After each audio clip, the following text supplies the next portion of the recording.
Olá, você vai assistir agora uma mensagem que pode transformar a sua vida. Quero lhe convidar a abrir o teu coração e acolher a poderosa Palavra de Deus. E também te convidar para estar conosco em um dos nossos cultos no CI, aqui em Itajaí. Que Deus te abençoe.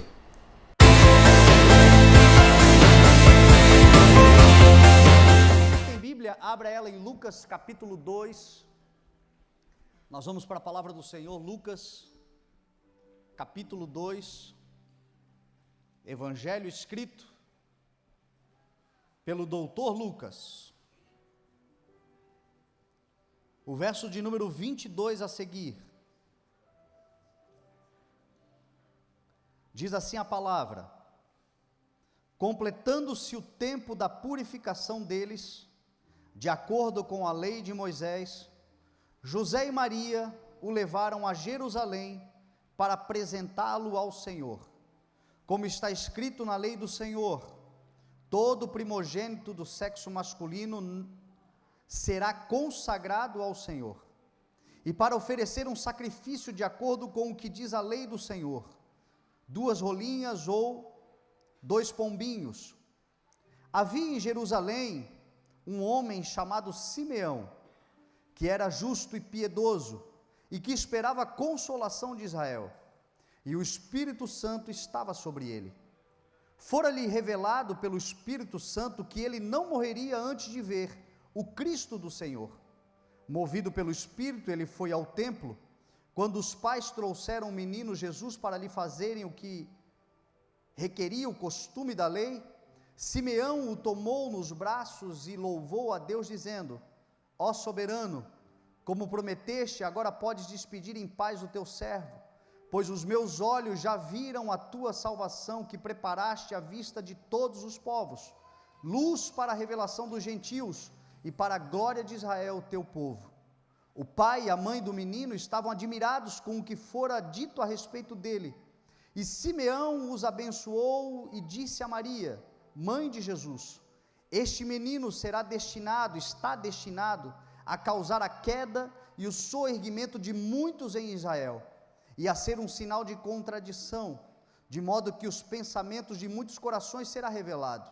Quanto a você, uma espada atravessará a sua alma. Amém? Vamos orar em nome de Jesus. Pai, nós te louvamos, Senhor, pela tua fidelidade, o teu amor, e somos gratos pela oportunidade que o Senhor nos dá. Obrigado, Senhor, por esse mês que se inicia.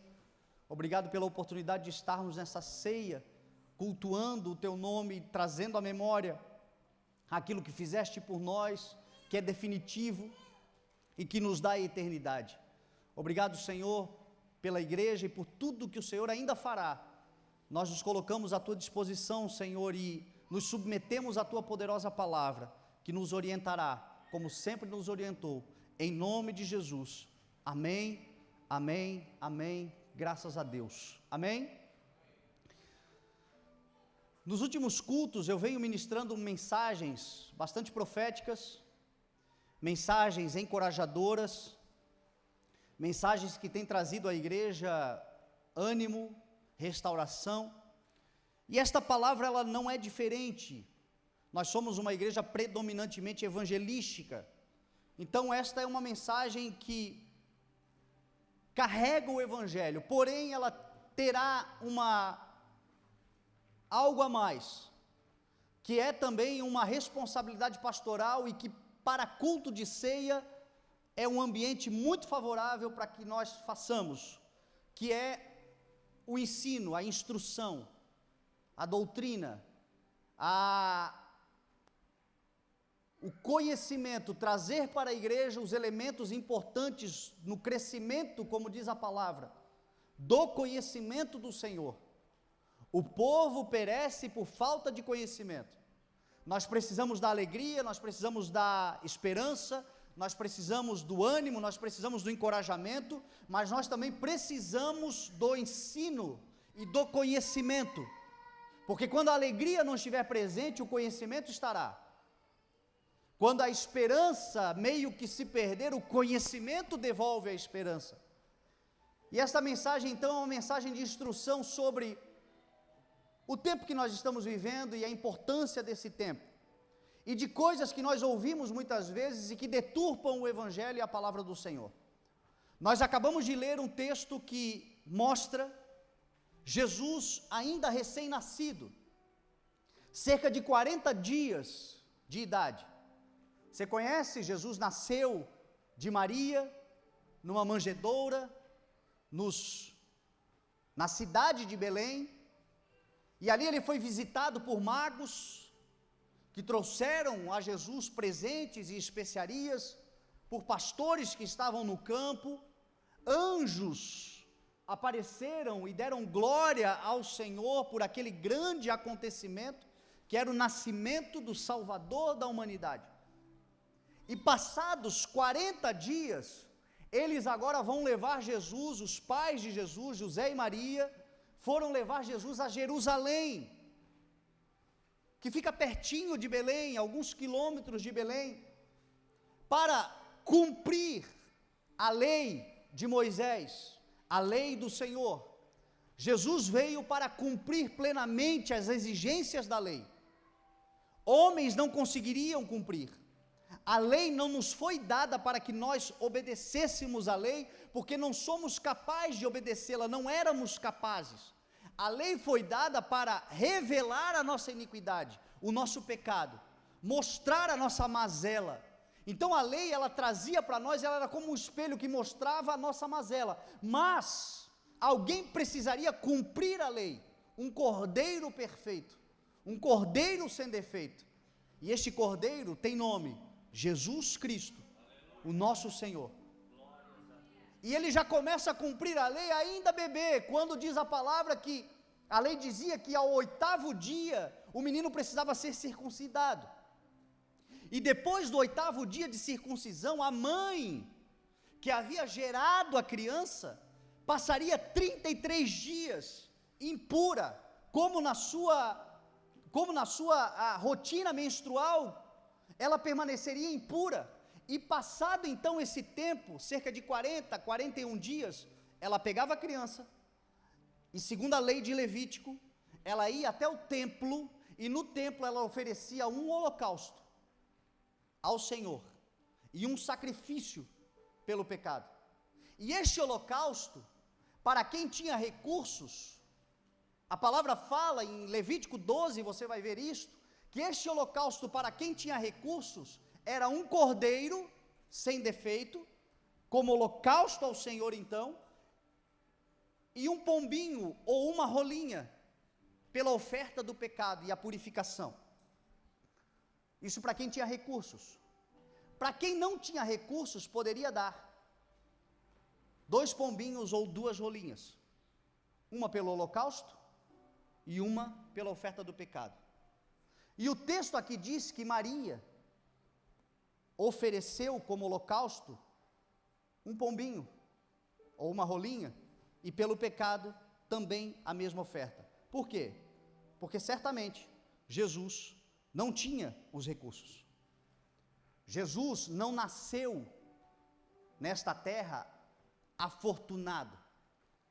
Jesus, diz a palavra, escolheu esvaziar-se da sua glória, do seu poder, da sua divindade e da sua realeza, e veio ao mundo numa condição humilde, não miserável, porque em Deus não há miséria, mas humilde. Eu já vi muita gente dizendo que a oferta que Jesus recebeu dos reis magos, diz a palavra, que vieram do Oriente e lhe deram ouro, incenso e mirra. E eu já ouvi gente dizendo que aquela oferta de ouro deu a Jesus uma riqueza que lhe sustentou pela vida inteira. Isso não pode ser verdade, porque para ser verdade, então Maria era avarenta, porque ela ganhou a riqueza ali quando Jesus nasceu e ofereceu lá no templo uma oferta muito menor do que a sua riqueza. Não, a oferta que Jesus recebeu dos magos, dos reis magos, não era uma oferta quantitativa, mas era uma oferta de reconhecimento a quem ele era. O ouro tinha um significado, nós não sabemos quanto de ouro lhe foi dado. Provavelmente esse ouro lhe ajudou, porque diz a palavra que Jesus passou um tempo no Egito, depois veio para Nazaré, talvez ele ajudou ali nos primeiros tempos, nos primeiros momentos, com certeza, eu acho que aqui qualquer um ficaria feliz com algumas graminhas de ouro, resolveria alguns problemas, não? Mas não nos daria uma riqueza para viver o resto da vida de perna para o ar. Então a oferta que Jesus recebeu de ouro não era uma oferta que lhe deu uma garantia de viver toda a sua vida sem trabalhar, mas era uma oferta de reconhecimento. O ouro tem a ver com realeza. Quando ele recebeu a oferta de ouro, o que os magos estavam reconhecendo profeticamente é que eles estavam diante de um rei. Nasceu numa manjedoura, veio em humildade, mas nunca deixou de ser rei. É o rei dos reis, diz a palavra. Era muito comum, você vai ver a rainha de Sabá, quando ela foi visitar Salomão, ela levou ouro para Salomão, porque davam ouro aos reis para reconhecer a sua realeza. O incenso também tem um significado, e o significado é a sua divindade. Era rei, mas é também Senhor. Estavam diante de um rei, mas estavam também diante do Deus que se fez carne, o Verbo que se fez carne, o Deus que não considerou ser igual a Deus, mas esvaziou-se de si mesmo, mas também estava entre nós como homem, mas era o Deus encarnado. Por isso recebeu incenso. Incenso eles acendiam para orações. E a mirra, que tem a ver com o propósito, com a missão, com a chamada e com o destino que Jesus teria nesta terra, que era a cruz do Calvário. A mirra era utilizada para fazer o embalsamento, a preparação dos corpos que eram sepultados. Diz a palavra que quando Jesus morreu, Nicodemos veio com 34 quilos de uma mistura de mirra e de aloés, para preparar o corpo de Jesus e sepultá-lo então, para que ele passasse ali os 3 dias. Então aqueles magos, quando vieram, reconheceram, gentios reconheceram, porque Jesus veio para os seus não reconheceram, mas os gentios reconheceram que estavam diante de um rei, que é Deus, e que sofreria um martírio para a salvação de toda a humanidade. E agora então, cumprindo-se os 40 dias, eles vão para o templo de Jerusalém, para a cidade da paz, e ali agora vão oferecer os holocaustos. E diz a palavra, que enquanto eles estavam oferecendo o holocausto, ali havia um homem, chamado Simeão, um homem que havia recebido uma promessa, que ele não morreria enquanto ele não visse o Cristo do Senhor. Você já parou para pensar que promessa extraordinária é esta? Eu não sei qual é a promessa que você recebeu, mas a vontade do Senhor é que ela se cumpra em nome de Jesus. O propósito do Senhor é que ele se cumpra, que ela se cumpra em nome de Jesus. Alguns dizem que quem tem promessa de Deus não morre. Não, tem gente que morre com promessa de Deus, mas morre porque se desvia, morre porque se esquece, morre porque duvida, porque para aqueles que creem na promessa do Senhor, a começar pela promessa da vida eterna, que foi a grandiosíssima promessa que Ele nos deu, mesmo se morrerem, viverão, como diz a palavra do Senhor. E tem aquelas promessas que você vive, que você recebe para esta terra, para este tempo, que são temporais, que são para o propósito de Deus na sua vida nesta terra, em nome de Jesus, que você cumpra elas em nome para o louvor da glória do Senhor. Ele havia recebido essa promessa, ele não morreria enquanto não visse o Cristo do Senhor. E ele estava no templo então, e diz a palavra que Simeão era um homem justo, piedoso, era um homem que esperava a consolação de Israel, e o Espírito do Senhor, o Espírito Santo, estava sobre ele.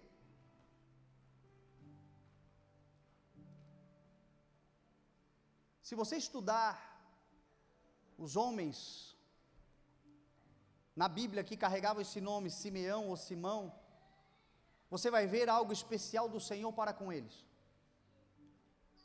Simão, Pedro, filho de João, o grande apóstolo Pedro, Simeão, este homem que era um servo do Senhor, que estava em Jerusalém esperando uma promessa se cumprir, todos homens que o significado do seu nome significa ouvir, aqueles que ouvem, que vem da palavra chamar, que é a mesma palavra para obedecer. A palavra chamar é a mesma para obedecer e ouvir no hebraico. Eu já falei aqui em algumas mensagens sobre a palavra de Jesus, quando ele disse: Simão, tu és Simão, mas a partir de agora tu serás chamado Cefas, que traduzido é Pedro. Em outras palavras, Jesus estava dizendo: porque tu ouves e porque tu obedeces, tu não serás apenas aquele que ouve e obedece, mas tu serás uma pedra, uma rocha, uma fortaleza, porque isto é o que se cumpre na vida daqueles que ouvem a palavra e obedecem a palavra. Jesus disse que aquele que ouve a palavra e pratica é semelhante ao homem que faz a sua casa numa rocha, é inabalável, se mantém apesar das tempestades. Nós nunca passaremos por essa terra, não existe ninguém que passará por essa terra sem intempéries, sem adversidades, sem tragédias em muitos casos. A verdade é que tem pessoas que passam por tragédias na sua vida, tempestades, transbordar de rios, ventos contrários, dão na casa, avariam a casa, trazem prejuízos sobre a casa, mas a casa não cai, porque ouvem, porque praticam. Você vê a força da natureza, muitas vezes, com toda a intensidade contra aquela casa. Às vezes nós estamos no lugar mais alto observando, pensando: vai cair, vai cair, vai cair, mas o que determina a força da casa não é a própria casa, mas aonde ela está edificada, é a rocha que sustenta a casa, e a rocha se chama Jesus. E Jesus disse: aquele que me ama e que me obedece, será também amado pelo meu Pai, e eu também o amarei, e me revelarei a ele. Revelação tem a ver com obediência, e diz a palavra que a Simeão foi revelado pelo Espírito, porque certamente ele era um homem de obediência, um homem justo. Deixa eu falar uma coisa para você: são dias para a igreja restaurar o senso de justiça. São dias para a igreja se levantar como uma guardiã da justiça de Deus. É tão forte essa palavra que nós estamos vendo na nossa nação uma degradação da justiça. Os maiores problemas que nós enfrentamos hoje é no campo judiciário, aonde nós deveríamos ter em todas as esferas homens que julgam com justiça, mas em muitos casos nós vemos suborno, corrupção, depreciação. Sabe quem é o coluna e o baluarte da verdade e da justiça de Deus sobre a terra? É a igreja do Senhor. E a igreja do Senhor não pode corromper a justiça. Você sabe o que significa justiça? Dar a cada um o que lhe é devido. Ser justo não é parecer ser bonzinho, mas é estabelecer a cada um aquilo que lhe é de direito. Apocalipse capítulo 19 tem uma promessa e uma profecia, porque ainda não se cumpriu, vai se cumprir. Diz a palavra que um dia nós estaremos diante do trono do Senhor,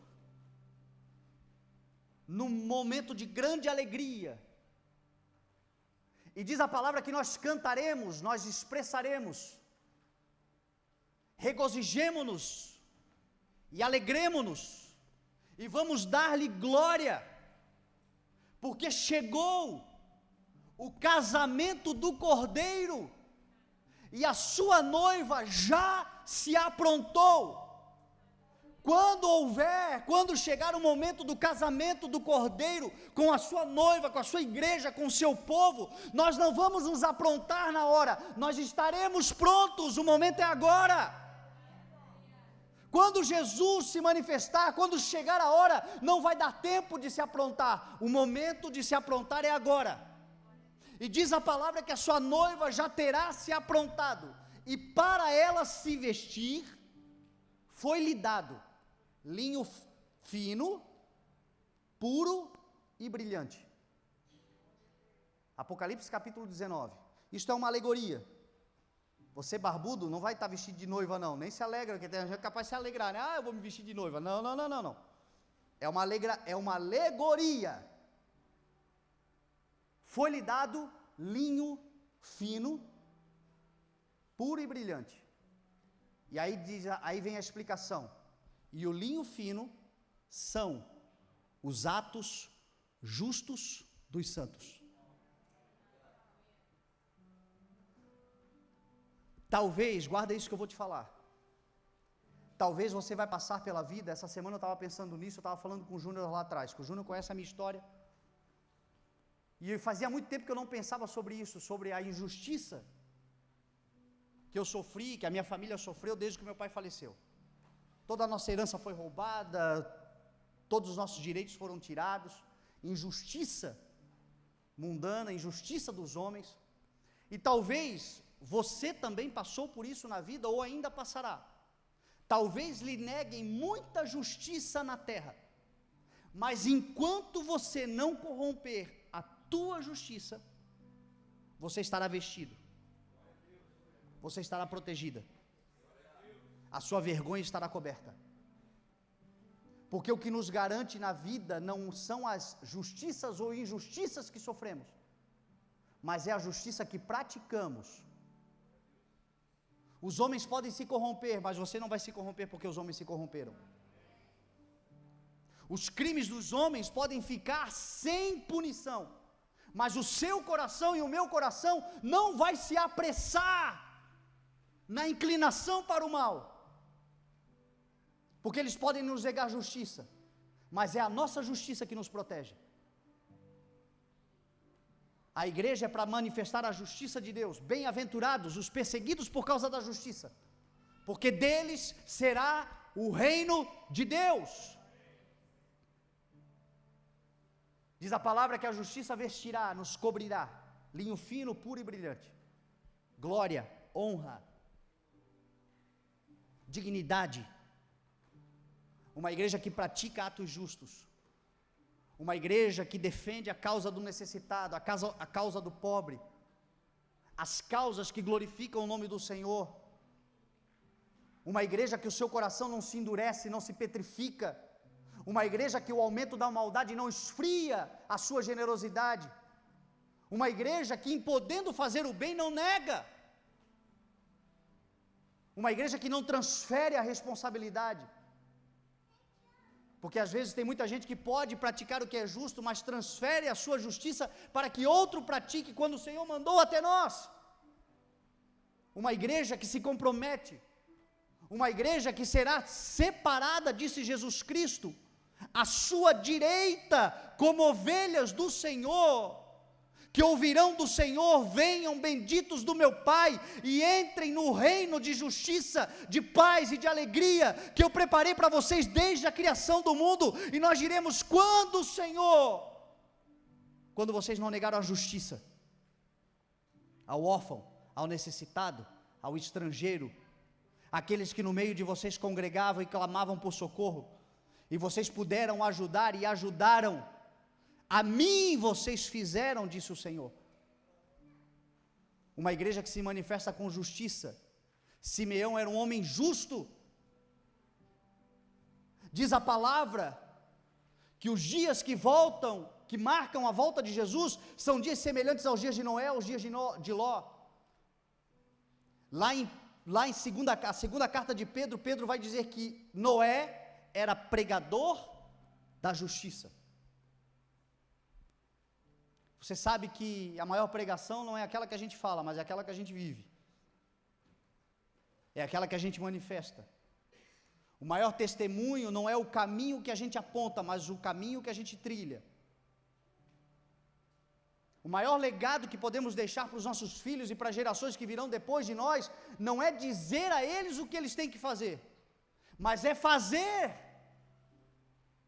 diante deles o que nós esperamos que eles façam também. atos de justiça. Noé, pregador da justiça, diz a palavra, íntegro, andava com Deus.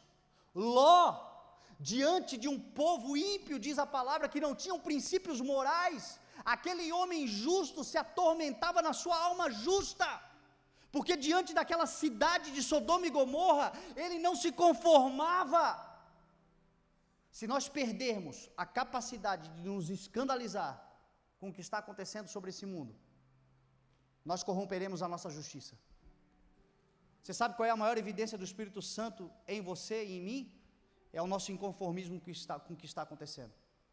É vermos a injustiça, muitas vezes, numa aparente vitória, prevalecendo sobre a justiça. Mas diz a palavra, não vos conformeis com este mundo, mas transformem-se pela renovação da vossa mente. Sejam homens justos, uma igreja justa, uma igreja que manifesta a justiça do reino de Deus, o reino de Deus que não está lá, não está acolá, o reino de Deus que está dentro de nós. Eu não sei quantas injustiças você sofreu ou sofrerá, mas não corrompa o teu senso de justiça. Você não é definido pelo que os homens fizeram contra você. Você é definido pela graça do Senhor, que é superabundante sobre a tua vida e que te sustenta até aqui. Nós vivemos hoje na igreja uma expressão de graça do Senhor, de amor do Senhor, de provisão do Senhor. Tudo porque a justiça do Senhor se manifestou. E agora, quando o Senhor começa a nos dar capacidade, nós poderíamos querer vingança, devolução na mesma moeda. Não fomos chamados para isso. Fomos chamados para manifestar a justiça do reino de Deus e a piedade, porque justiça e piedade são coisas diferentes. Eu já conheci pessoas justas, porque justiça é um senso moral, muitas vezes está ligada a uma criação de bons costumes. Eu já vi pessoas que são justas, mas não são piedosas, mas eu nunca vi alguém impiedoso, ou que diz ser piedoso e injusto, porque piedade tem a ver com devoção, piedade tem a ver com reverência, piedade tem a ver com adoração, tem a ver com submissão ao Senhor. Tem gente que é justa, mas não conhece a Deus, não serve a Deus. Agora, quem serve a Deus não tem como ser injusto. Quem ama a Deus não tem como ser injusto, porque Deus nos conduz num caminho de justiça. Quando você vê alguém que diz que serve a Deus, mas é injusto, está faltando Deus, está sobrando religiosidade.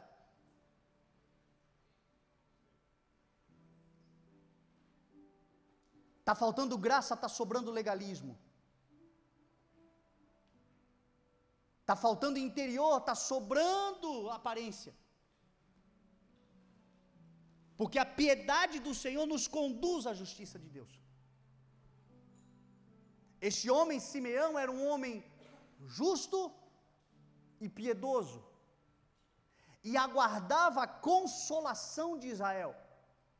Eu gosto muito de um texto de 2 Tessalonicenses, do capítulo 2, que diz que o próprio Senhor Jesus, e o nosso Deus e Pai, que nos ama e que nos deu eterna consolação,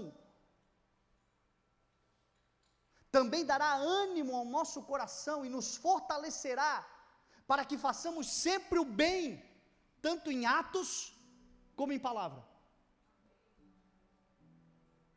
Olha o que diz a palavra do Senhor, do nosso Deus e o nosso Senhor Jesus Cristo, nos deu eterna consolação.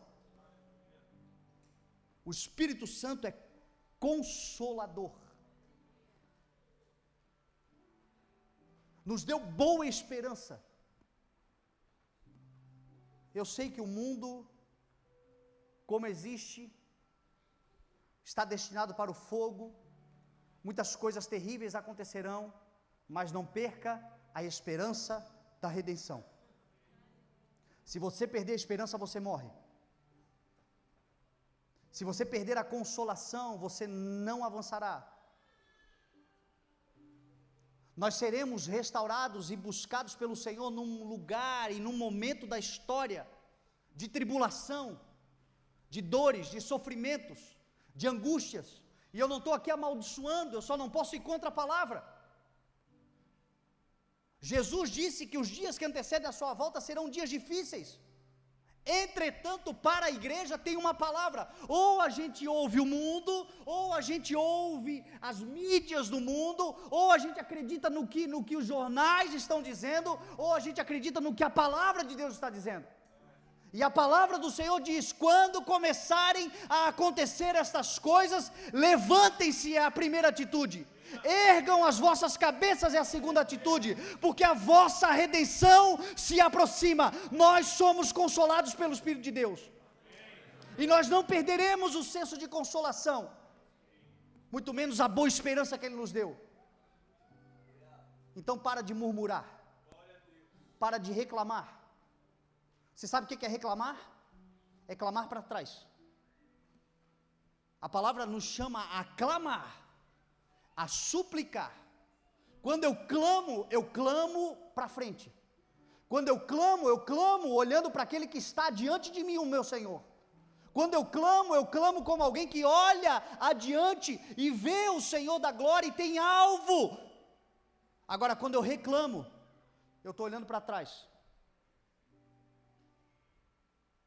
esperando que aquilo que passou e está morto resolva alguma coisa por mim. Não é possível, porque o nosso Senhor não está no passado. O nosso Senhor é o Emanuel, que está conosco hoje, e é aquele que nós nos encontraremos um dia, lá na frente, no futuro. Por isso a palavra nos chama a parar de reclamar, a parar de murmurar, e avançar com uma boa esperança no coração, consolados pelo Espírito Santo de Deus, sabendo que chegará um dia em que não haverá nem mais lágrima em nossos olhos, chegará um dia em que não haverá mais dor em nossos corpos, chegará um dia em que não haverá mais lamentação na nossa alma, chegará um dia em que tudo isto que está em desordem será colocado em ordem, novos céus e nova terra serão criados, pelo nosso Senhor, que nós não veremos olhando para trás, nós veremos olhando para frente, erguendo-se da inércia, levantando-se da paralisia,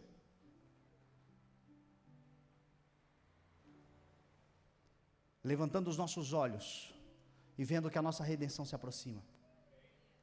Simeão era este homem, e o Espírito Santo estava sobre ele.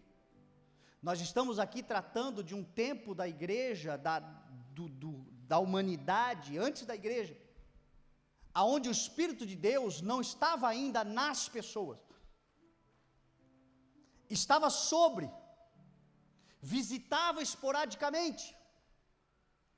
Agora, se Simeão foi capaz de observar, porque diz a palavra que quando ele viu Jesus ali, ele foi tomado pelo Espírito, pela alegria do Senhor,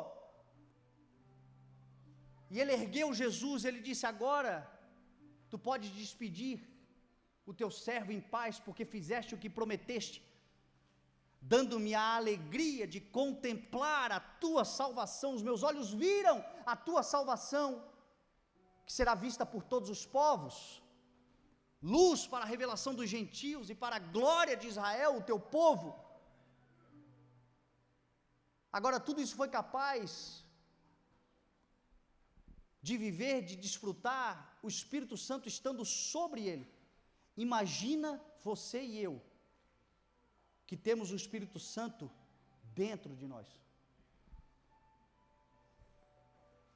Se homens do passado foram capazes de observar,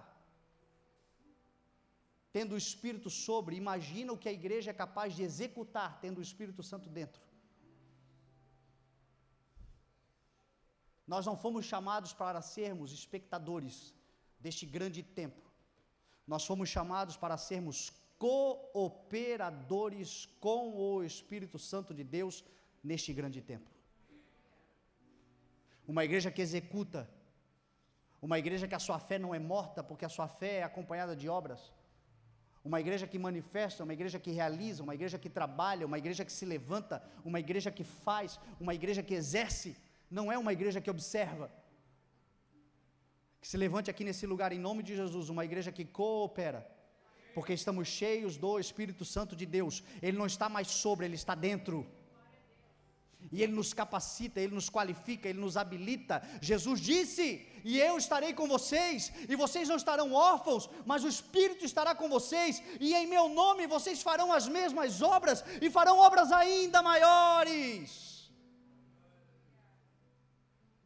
porque o mesmo Espírito que estava sobre Jesus, que lhe deu capacidade de fazer tantas coisas, que ressuscitou Jesus dentre os mortos, este mesmo Espírito, chegando o dia de Pentecostes, foi liberado sobre a igreja, e está liberado sobre nós. Portanto, que não sejamos apenas visitados pelo Espírito Santo, mas que sejamos habitados pelo Espírito Santo.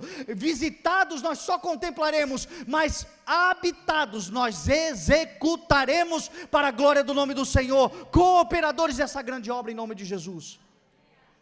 Eu não sei o que você está pensando, meu irmão, mas deixa eu te chacoalhar no Espírito. Levante-se e comece a cooperar com o Senhor. Comece a executar o que o Senhor tem colocado nas tuas mãos. Comece a manifestar o reino de Deus.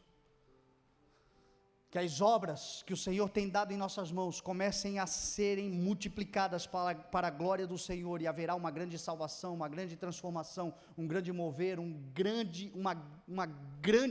grande poder do Senhor se manifestando.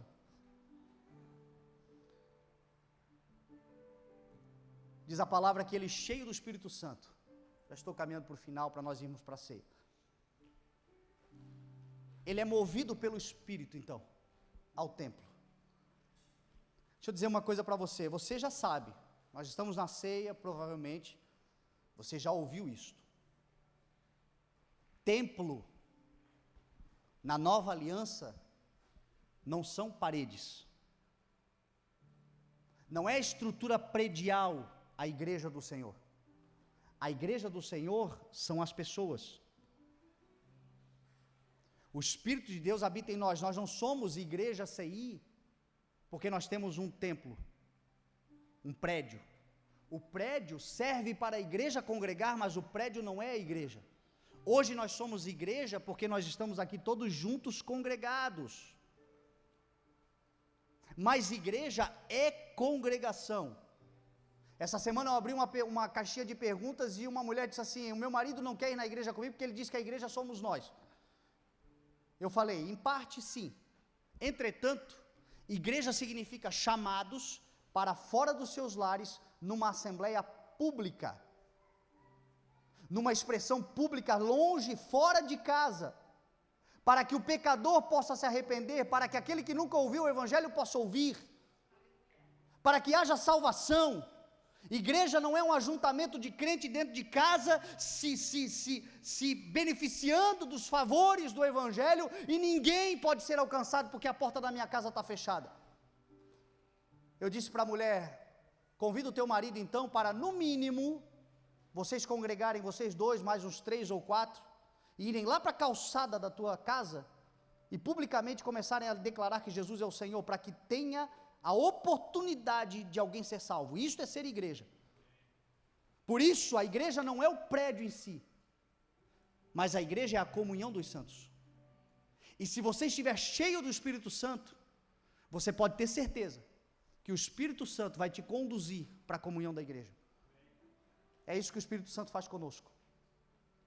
Como é que eu sei quando eu começo a me afastar de Deus? Quando eu começo a me afastar da comunhão da igreja. Quando eu começo a perder o interesse pela comunhão da igreja, quando eu começo a acreditar nisso, não, a igreja sou eu, vou ficar em casa.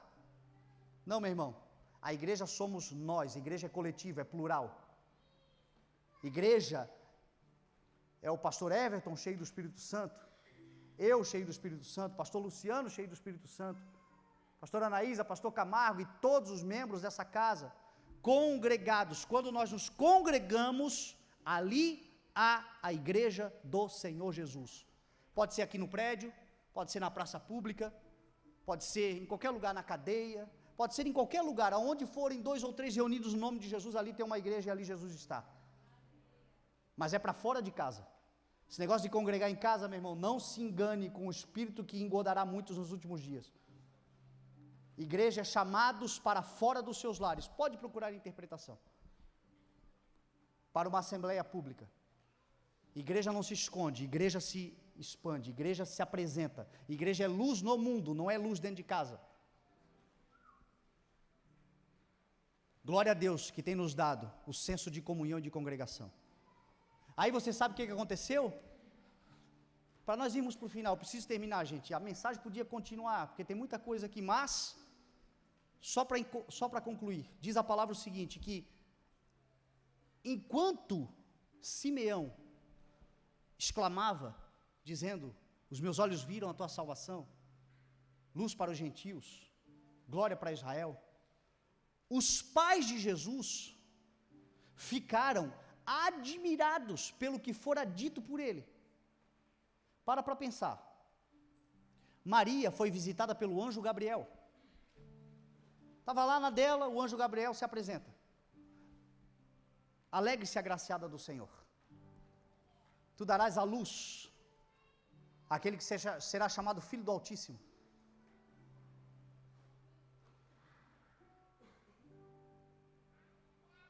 uma experiência extraordinária, a sombra do Altíssimo virá sobre ti, e tu vais gerar o Filho de Deus. Irmão, você já parou para pensar que experiência maluca? Diz a palavra que quando Jesus nasce, vêm os magos, vêm os pastores, vêm os anjos. Quando Maria, ainda grávida, vai visitar Isabel, diz a palavra que quando ela entra na casa de Isabel, João Batista, que está no ventre de Isabel, dá cambalhotas ali dentro, e Isabel é cheia do Espírito Santo, e declara, quem sou eu para receber esta afortunada bendita do Senhor? São muitas experiências, você concorda comigo? E aí, lá no templo de Jerusalém, ela ainda estava admirada com uma palavra de Simeão. Por quê? Porque sempre que estivermos reunidos, sempre haverá algo novo do Senhor, que nos encherá de esperança, que nos encherá de alegria, que nos provocará admiração. Por isso a palavra se renova, por isso a palavra é importante, por isso eu não sei quantas experiências você teve com Deus, mas ainda tem algo maior do Senhor para vir sobre a sua vida. O Senhor ainda provocará admiração no teu coração. O Senhor ainda provocará coisas grandiosas para você. Você não viveu tudo que tem para viver. Tem coisas maiores e insondáveis. Tem coisas novas. Por isso que é importante você que carrega uma palavra de Deus não se calar. Porque aquilo que você fala produz admiração naqueles que te ouvem. O testemunho edifica a igreja. Por isso a importância de nós estarmos juntos. Diz a palavra que ele abençoou Maria e José e disse, este menino está destinado a causar a queda e o surgimento de muitos em Israel, e a ser um sinal de contradição, de modo que muitos corações e pensamentos serão revelados, e quanto a você, uma espada lhe atravessará a sua alma. Ali Simeão estava profetizando sobre a missão de Jesus, e nós sabemos que esse menino cresceu em graça, cresceu em conhecimento, cresceu diante dos homens, cresceu diante de Deus.